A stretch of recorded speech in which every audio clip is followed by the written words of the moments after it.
د ازبکستان لومړي وزیر کابل ته د سفر پر مهال له چارواکو سره د سوداګرۍ او پانګونې 15 هوکړه لیکونه لاسلیک کړي دي. سلام ستړي مشئ، پام وکړئ د یاران ټي وي یوټیوب چینل څخه تازه او مهم خبر ته. د ازبکستان د لومړي وزیر عبیدالله عارف په مشئ د دغه هیواد یو لوړپوړی دولتي پلاوی پرون شنبه کابل ته رسېدلی دی. دا په افغانستان د اسلامي امارت بیا واکمنۍ راوروسته په دې کچه د ازبکستان تر ټولو د لوړپوړي پلاوي سفر دی چې په ښکاره یې موخه د سوداګرۍ غوړېدل بلل کېږي. کابل ته د رسېدو سره ښاغلي عارف ته د ښه هرکلي په موخه سرې غلۍ غوړول شوې وې او د ریاست الوزرا اداري مرستیال عبدالسلام خنیفي یې هم هرکلی کړی دی.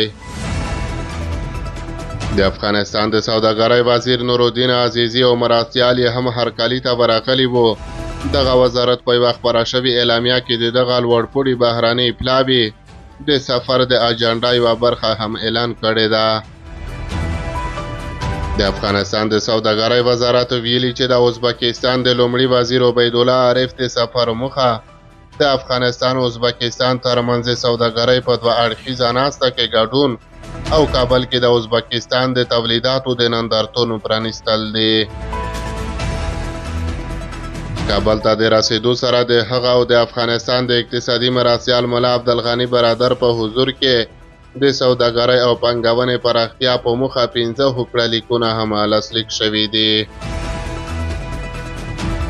باختر خبري اژانس ویلي چې کابل کې میلمه پلاوي په خپلو خبرو کې ټینګار وکړ چې افغانستان سره هر ورځ همکارۍ ته چمتو دي.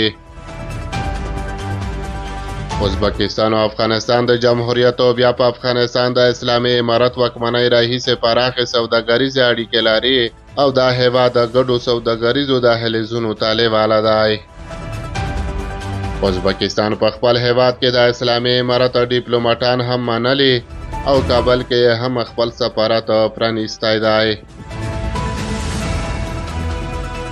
د ازبکستان لومړي وزیر او دغه سفر په اړه له پخوا کوم اعلان نه و شوی او دا سفر داسې مهال کېږي چې افغانستان د بهرنیو او سوداګریزو اړیکو رغولو او پیاوړتیا هڅه کوي.